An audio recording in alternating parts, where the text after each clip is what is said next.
ఓం శాంతి 8/11/2024 సాకార ఈశ్వరీయ మధుర మహావాక్యాలు. మధురమైన పిల్లలారా, మీరు ఈ రాజయోగ చదువును రాజ్యం కొరకు చదువుతున్నారు. ఇది మీకు నూతన చదువు. ప్రశ్న: ఈ చదువులో అనేక మంది పిల్లలు నడుస్తూ ఎందుకు ఫెయిల్ అవుతారు? జవాబు: ఎందుకంటే ఈ చదువులో మాయతో మల్లయుద్ధం ఉంటుంది. మాయతో మల్లయుద్ధం చేయనప్పుడు బుద్ధికి చాలా గట్టి దెబ్బ తగిలేందుకు కారణం, తండ్రితో పిల్లలు సత్యంగా ఉండరు. సత్యమైన పిల్లలు సదా సురక్షితంగా ఉంటారు. ఓం శాంతి. ఆత్మలైన మనలను తండ్రి చదివిస్తున్నారు అనే పిల్లలందరికీ నిశ్చయం ఉంటుంది. అనంతమైన తండ్రి 5000 సంవత్సరాల తర్వాత అనంతమైన పిల్లలను ఒక్కసారి మాత్రమే చదివిస్తున్నారు. క్రొత్తవారు ఎవరైనా ఈ మాటలు వింటే వారికి ఇవి అర్థం కావు. ఆత్మిక తండ్రి అనగా ఎవరు, ఆత్మిక పిల్లలంటే ఎవరో కూడా అర్థం చేసుకోలేరు. మనమంతా సోదరులము అని పిల్లలైనా మీకు తెలుసు. వారు మీకు తండ్రి, టీచరే కాక సుప్రీం గురువు. ఇది కూడా మీకు తెలుసు. పిల్లలైన మీకు ఆటోమేటిక్గా స్మృతిలో ఉంటుంది. సర్వాత్మలకు ఆత్మిక తండ్రి ఒక్కరే అని ఇక్కడ కూర్చున్న వారందరికీ తెలుసు. సర్వాత్మలు వారిని స్మృతి చేస్తారు. ఏ ధర్మానికి చెందిన వారైనా మానవ మాతృలందరూ తప్పకుండా స్మృతి చేస్తారు. అందరిలోనూ ఆత్మ ఉంది అని తండ్రి అర్థం చేయించారు. ఇప్పుడు తండ్రి చెప్తున్నారు, దేహ ధర్మాలన్నీ వదిలి స్వయాన్ని ఆత్మగా భావించండి. ఇప్పుడు ఆత్మలైన మీరు ఇక్కడ పాత్రను అభినయిస్తున్నారు. పాత్రను ఎలా అభినయిస్తున్నారో కూడా అర్థం చేయించారు. పిల్లలు కూడా నంబర్ వారుగా పురుషార్థ అనుసారమే అర్థం చేసుకుంటారు. మీరు రాజయోగులు కదా, చదువుకునే వారంతా యోగులే. చదివించే టీచర్తో తప్పకుండా యోగం ఉంచాలి. ఈ చదువు ద్వారా ఫలానాగా అవుతాము అనే లక్ష్యం కూడా మీకు తెలుసు. ఇది రాజాది రాజులుగా తయారు చేసే ఏకైక చదువు. దీని పేరు రాజయోగం కదా. ఇది రాజ్యాన్ని ప్రాప్తి చేసుకునేందుకు తండ్రితో యోగం. ఇతర మనుషులు ఎవ్వరూ ఎప్పుడు ఈ రాజయోగమును నేర్పించలేరు. మీకు నేర్పించేది మానవ మాతృలు కాదు, ఆత్మలైన మీకు పరమాత్మ నేర్పిస్తూ ఉన్నారు. తర్వాత మీరు ఇతరులకు నేర్పిస్తారు. మీరు కూడా స్వయాన్ని ఆత్మగా భావించండి. ఆత్మలైన మనకు తండ్రి నేర్పిస్తూ ఉన్నారు అనేది జ్ఞాపకం లేకుంటే పదును ఉండదు, అంటే పదును నిండదు. అందుకే చాలా మంది బుద్ధిలో కూర్చోదు. అందుకే తండ్రి సదా చెప్తూనే ఉన్నారు, యోగయుక్తంగా ఉండండి, స్మృతి యాత్రలో ఉండి అర్థం చేయించండి. మన సోదరులకు నేర్పిస్తూ ఉన్నాము. మీరు కూడా ఆత్మలే, వారు అందరికీ తండ్రి. అంతేకాక టీచరు, సద్గురువు కూడా అయ్యారు. ఆత్మనే చూడాలి. భలే ఒక్క సెకండ్లో జీవన్ముక్తి అనే గాయనమైతే ఉన్నది, కానీ ఇందులో శ్రమ చాలా ఉంది. ఆత్మ అభిమానులుగా అవ్వనందున మీ మాటలలో శక్తి ఉండదు. ఎందుకంటే తండ్రి అర్థం చేయించినట్లు మీరు అర్థం చేయించలేరు. కొంతమంది చాలా బాగా అర్థం చేయిస్తారు. పుష్పాలు ఎవరో, ముళ్ళు ఎవరో తెలిసిపోతుంది. పాఠశాలలో 5, 6 తరగతులు చదువుకున్న తర్వాత ట్రాన్స్ఫర్ అవుతారు. మంచి పిల్లలు ఉన్నత తరగతులకు బదిలీ అయినప్పుడు ఆ టీచర్కు కూడా వెంటనే తెలిసిపోతుంది, ఈ పిల్లలు మంచి పురుషార్థం చేశారు, వీరు బాగా చదువుకున్నారు, అందుకే ఉత్తమ శ్రేణిలో ఉత్తీర్ణులయ్యారు అని టీచర్లకు తప్పకుండా తెలుస్తుంది కదా. అది లౌకిక చదువు. ఇక్కడ ఆ విషయమే లేదు. ఇది పారలౌకిక చదువు. ఇక్కడ అలా చెప్పరు. మొదట బాగా చదువుకొని వచ్చారు, అందుకే బాగా చదువుకుంటున్నారు అని అనరు. అక్కడ పరీక్షలో పాస్ అయి బదిలీ అవుతే బాగా కష్టపడి చదువుకున్నారు కనుకనే మొదటి నెంబర్లో ఉత్తీర్ణులయ్యారు అని టీచర్ భావిస్తారు. కానీ ఇది నూతన చదువు. ఇంతకుముందు ఈ చదువుని ఎవ్వరూ చదువుకోలేదు. చదువు చెప్పేవారు కూడా క్రొత్త వారే. అందరూ క్రొత్త వారే. క్రొత్త వారినే చదివిస్తారు. వీరిలో ఎవరు బాగా చదువుకుంటారో వారిని మంచి పురుషార్థులని అంటారు. ఇది నూతన ప్రపంచం కొరకు నూతన జ్ఞానము. దీనిని చదివించేవారు ఒక్క బాబా తప్ప వేరెవ్వరూ లేరు. ఎవరెవరు ఎంతెంత గమనం ఉంచుతారో అంత ఉన్నతమైన నంబర్ లభిస్తుంది. కొంతమంది చాలా మధురమైన మంచి ఆజ్ఞాకారులుగా ఉంటారు. చూస్తూనే తెలిసిపోతుంది. ఈ చదివించేవారు చాలా మంచివారు. వీరిలో ఏ అవగుణము లేదు. నడవడిక ద్వారా మాటలు మాట్లాడుటలోనే తెలిసిపోతుంది. బాబా అందరిని అడుగుతారు, వీరు ఎలా చదువు చెప్తున్నారు? వీరిలో ఏ లోపం లేదు కదా అని అడుగుతారు. చాలామంది అంటారు, మమ్ములను అడగకుండా ఏ సమాచారము ఇవ్వరాదు. కొంతమంది బాగా చదివిస్తారు. కొంతమంది చురుకైన బుద్ధి కలిగి ఉండరు. మాయ తీవ్రంగా దాడి చేస్తుంది. మాయ వారిని చాలా మోసం చేస్తుంది అని తండ్రికి తెలుసు. 10 సంవత్సరాలు చదివించిన మాయ ఎంత శక్తివంతమైనదంటే, దేహ అహంకారానికి వశం అయ్యారు అంటే ఇరుక్కుంటారు. తండ్రి అర్థం చేయిస్తూ ఉన్నారు, ఎటువంటి యోధులైనా మాయ గాయపరుస్తుంది. మాయ బలశాలులతో బలశాలిగా అయి యుద్ధం చేస్తుంది. బాబా ఎవరిలో అయితే ప్రవేశించారో వారు నెంబర్ 1గా అవుతారు అని మీకు అర్థమయ్యే ఉంటుంది. బ్రహ్మబాబా ఆ తర్వాత నంబర్ వారుగా చాలామంది ఉన్నారు. బాబా ఉదాహరణ కొరకు ఒకరినే ఇద్దరును చూపిస్తారు. నంబర్ వారుగా అయితే చాలామంది ఉంటారు. ఉదాహరణకు ఢిల్లీలో గీత అక్కయ్య చాలా తెలివిగలది కదా, చాలా మధురమైన బిడ్డ. గీత అంటే సత్యమైన గీత అని బాబా ఎప్పుడు అంటూ ఉంటారు. మనుషులు ఆ గీతను పఠిస్తూ ఉంటారు, కానీ భగవంతుడు రాజయోగం ఎలా నేర్పించి రాజాది రాజులుగా తయారు చేశారో తెలియదు. సత్యుగంలో ఒకే ధర్మం ఉండేది. ఇది నిన్నటి మాటే. నేను మిమ్మల్ని ఎంత ధనవంతులుగా చేసి వెళ్ళాను. మీరు పదమాపదం భాగ్యశాలురుగా ఉండేవారు. ఇప్పుడు మీరు ఎలా తయారయ్యారో మీరు ఫీల్ చేస్తున్నారు కదా. ఈ గీతను వినిపించే వారికి ఇలాగ అనిపిస్తుందా? వారు కొంచెం కూడా అర్థం చేసుకోరు. ఉన్నతోన్నతమైనదిగా శ్రీమద్ భగవద్గీతకు మహిమ ఉంది. వారు గీత పుస్తకాన్ని చదువుతారు లేక వినిపిస్తారు. తండ్రి పుస్తకం చదవరు. భేదం ఉంది కదా. వారికి స్మృతి యాత్ర లేనే లేదు. వారు క్రింద పడుతూనే అంటే పతితమవుతూ వచ్చారు. సర్వవ్యాపి జ్ఞానం వలన అందరూ ఎలా అయ్యారో చూడండి. కల్పవృక్షం ఇలాగే అవుతుంది అని మీకు తెలుసు. తండ్రి చెప్తున్నారు, మీకు నేర్పించి విషయ సాగరం నుండి దాటిస్తాను. ఎంత తేడా ఉంది. శాస్త్రాలు చదివేది భక్తి మార్గం కదా. తండ్రి చెప్తున్నారు, అవి చదివినందున నాతో ఎవ్వరూ కలవలేరు. ఎటువైపు నుండి వెళ్ళినా అందరూ ఒకే చోటికి చేరుతాము అని భావిస్తారు. భగవంతుడు ఏదో ఒక రూపంలో వచ్చి చదివిస్తారు అని కూడా అప్పుడప్పుడు అంటారు.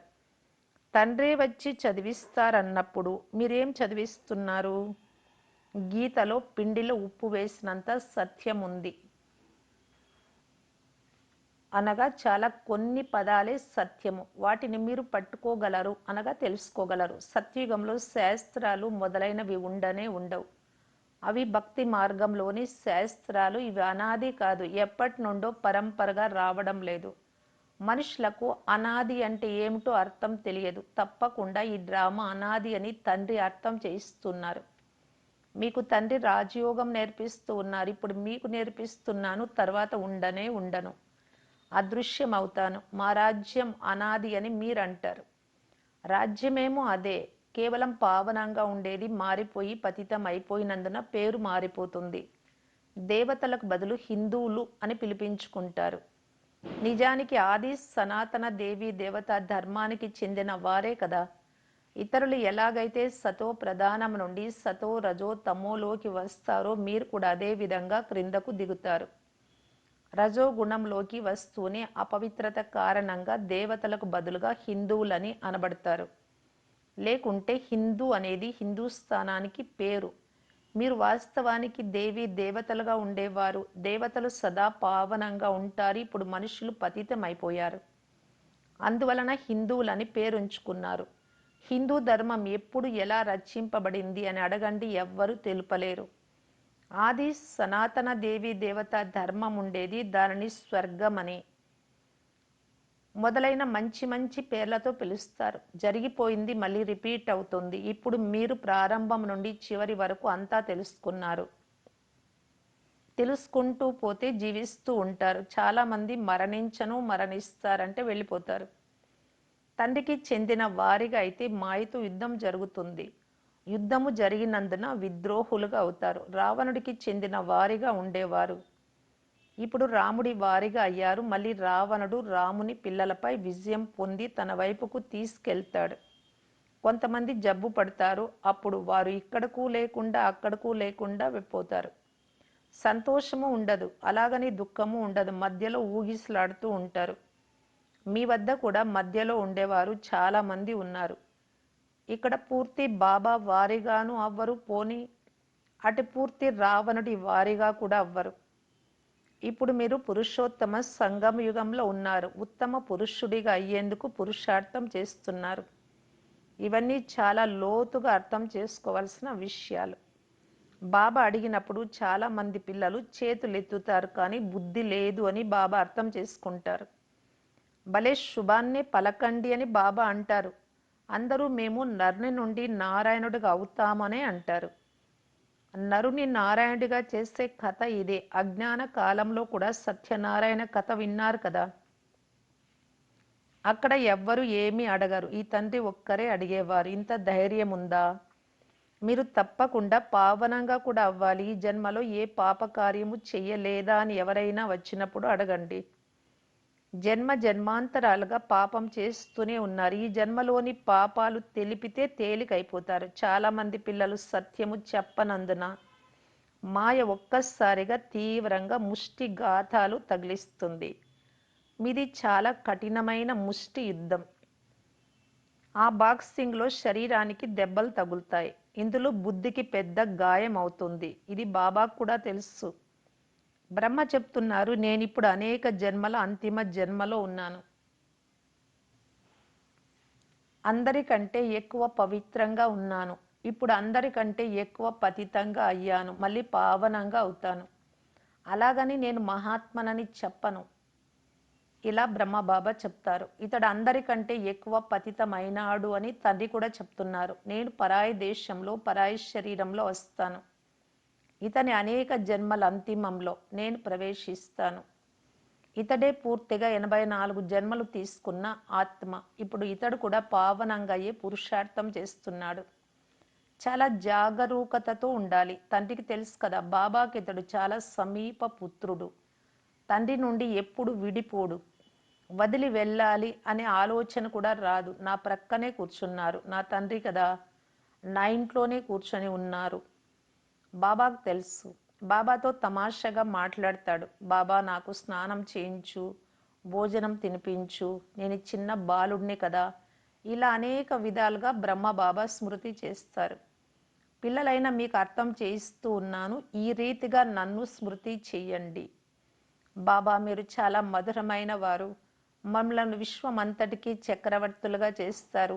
ఈ మాటలు మరెవ్వరి బుద్ధిలో ఉండవు. తండ్రి అందరినీ రిఫ్రెష్గా చేస్తున్నారు. అందరూ పురుషార్థం చేస్తున్నారు, కానీ నడవడిక కూడా అలా ఉండాలి కదా. తప్పు జరిగితే వెంటనే బాబా మా వలన ఈ తప్పు జరిగింది అని తండ్రితో చెప్పేయాలి. కొంతమంది బాబా ఈ తప్పు చేశాము, మమ్మల్ని క్షమించండి అని కూడా వ్రాశారు. నా పిల్లలుగా ఈ తప్పు చేస్తే 100 రెట్లు శిక్ష పెరిగిపోతుంది. మాయతో ఓడిపోతే అక్కడ అలాగే ఉండిపోతారు, నిస్తేజులైపోతారు. చాలామంది ఓడిపోతుంటారు. ఇది చాలా గొప్ప మల్ల యుద్ధం. రామ రావణుల యొక్క యుద్ధంలో వానర సైన్యాన్ని సహాయంగా తీసుకున్నట్లు చూపించారు. ఇదంతా పిల్లల నాటకం వలె తయారైంది. చిన్న పిల్లలకు తెలివి తక్కువగా ఉంటుంది కదా. వారికి పైసా భాగం తెలివి కూడా లేదు. ప్రతి ఒక్కరు ఈశ్వరుడి రూపమే అని అంటారు. అలాగైతే ప్రతి ఒక్కరూ ఈశ్వరుడై సృష్టిస్తారు, పాలన వినాశనం కూడా చేసేవారు. ఈశ్వరుడు ఎవరినైనా వినాశనం చేస్తాడా? వినాశనం చేస్తారనడము పూర్తిగా అజ్ఞానము. అందుకే బొమ్మలాట అని అంటారు. విచిత్రం కదా, మానవుల బుద్ధి ఏమైంది? ఎంతగా ఖర్చులు చేస్తూ ఉంటారు భక్తి మార్గంలో. తండ్రి అడుగుతున్నారు, నేను ఇంత గొప్పగా తయారు చేసి వెళ్ళా, మీరేం చేశారు? మనమే దేవతలుగా ఉండే వారము అని చక్రంలో తిరిగి ఇప్పుడు బ్రాహ్మణులుగా అయ్యామని మీకు తెలుసు. మళ్ళీ మనమే దేవతలుగా అవుతాము, ఇది బుద్ధిలో ఉంది కదా. ఇక్కడ కూర్చున్నప్పుడు ఈ జ్ఞానం బుద్ధిలో ఉండాలి. తండ్రి కూడా జ్ఞాన సాగరులు. భలే శాంతిధామంలో ఉన్న వారిని జ్ఞాన సాగరులని అంటారు. మీ ఆత్మలో కూడా జ్ఞానమంతా ఉంటుంది. ఈ జ్ఞానం వలన మా కళ్ళు తెరుచుకున్నాయని అంటారు కదా! ఆ తండ్రి మీకు జ్ఞాన నేత్రమునిస్తారు. ఆత్మకు సృష్టి ఆది మధ్య అంత్యాలు తెలిసిపోయాయి. చక్రం తిరుగుతూ ఉంటుంది. బ్రాహ్మణులకే స్వదర్శన చక్రం లభిస్తుంది. దేవతలను చదివించేవారు ఎవ్వరు ఉండరు. వారికి శిక్షణ అవసరం లేదు. దేవతలుగా తయారయ్యేందుకు చదవాల్సింది మీరే. ఇప్పుడు తండ్రి క్రొత్త క్రొత్త విషయాలు అర్థం చేయిస్తూ ఉన్నారు. ఈ క్రొత్త చదువును చదువుకొనే మీరు ఉన్నతంగా అవుతారు. ఆదిలోని వారే లాస్ట్ వారిగా అయ్యారు. తిరిగి లాస్ట్లోని వారే ఫస్ట్గా అవుతారు. ఇది చదువు కదా. ప్రతి కల్పము వచ్చి పతితుల నుండి పావనంగా చేస్తారు తండ్రి అని ఇప్పుడు మీరు అర్థం చేసుకున్నారు. ఆ తర్వాత ఈ జ్ఞానం సమాప్తమైపోతుంది. మంచిది. మధురాతి మధురమైన అపురూపమైన పిల్లలకు మాతాపిత బాప్దాదాల ప్రియ స్మృతులు మరియు గుడ్ మార్నింగ్. ఆత్మిక పిల్లలకు ఆత్మిక తండ్రి నమస్తే. ధారణ కొరకు ముఖ్య సారం. ఫస్ట్ పాయింట్, చాలా చాలా ఆజ్ఞాకారులుగా మధురంగా తయారై నడుచుకోవాలి. దేహ అహంకారంలోకి రాకూడదు. తండ్రికి పిల్లలుగా అయిన తర్వాత ఏ తప్పులు చేయరాదు. మాయతో చేసే మల్ల యుద్ధంలో చాలా హెచ్చరికగా ఉండాలి. సెకండ్ పాయింట్, మీ మాటలలో శక్తిని నింపుకునేందుకు ఆత్మ అభిమానులుగా ఉండే అభ్యాసం చేయాలి. స్మృతి ఉండాలి. తండ్రి నేర్పించిన దానిని మేము వినిపిస్తున్నాము అని భావిస్తే అందులో పదును నిండుతుంది. వరదానము, అవినాశి నశలో ఉండి ఆత్మిక ఆనందాన్ని ఉత్సాహాన్ని అనుభవం చేసే బ్రాహ్మణుల నుండి ఫరిస్తా భవ. బ్రాహ్మణుల నుండి ఫరిస్తాలైన మీరు దేవతల కంటే ఉన్నతమైన వారు. దేవతల జీవితంలో తండ్రి ఇచ్చిన జ్ఞానం ఉత్పన్నం అవ్వదు. పరమాత్మతో మిలనం కూడా అనుభవం అవ్వదు. అందువలన ఇప్పుడు సదా మేము దేవతల కంటే ఉన్నతమైన బ్రాహ్మణుల నుండి ఫరిస్తాలము అనే నశ ఉండాలి. ఈ అవినాశి నశయే ఆత్మిక ఆనందాన్ని ఉత్సాహాన్ని అనుభవం చేస్తుంది. ఒకవేళ సదా నశ లేకుంటే అప్పుడప్పుడు ఆనందంగా ఉంటారు, అప్పుడప్పుడు వ్యాకులత పడతారు. స్లోగన్, మీ సేవను కూడా తండ్రి ముందు అర్పిస్తే అప్పుడు సమర్పితాత్మ అని అంటారు. అవ్యక్త ఇషారా, స్వసేవ మరియు సర్వుల సేవ కంబైన్డ్ రూపంలో చేస్తూ సఫలతా మూర్తిగా కావటానికి బాప్దాదా తెలియజేస్తూ ఉన్నారు. సేవలో సఫలతకు ఆధారము త్యాగము మరియు తపస్సు. ఒక్క బాబా తప్ప నాకెవ్వరూ లేరు అనేది ప్రతి సమయం యొక్క తపస్సు. మరియు ఎలాంటి సమయమో ఎలాంటి సమస్యలో ఏ విధమైన వ్యక్తులో అలాగ స్వయాన్ని మోల్డ్ చేసుకొని అనగా మలుచుకొని స్వకళ్యాణము మరియు ఇతరుల కళ్యాణం చేయడానికి ఈజీగా ఉండాలి. పరిస్థితుల మరియు సమయం అనుసారంగా తన శ్రేష్ఠ స్థితిని తయారు చేసుకోవాలి. అనగా తనను మోల్డ్ చేసుకోవటాన్ని త్యాగం అంటారు. ఈ త్యాగము తపస్సు ద్వారా సఫలత లభిస్తుంది. ఓం శాంతి.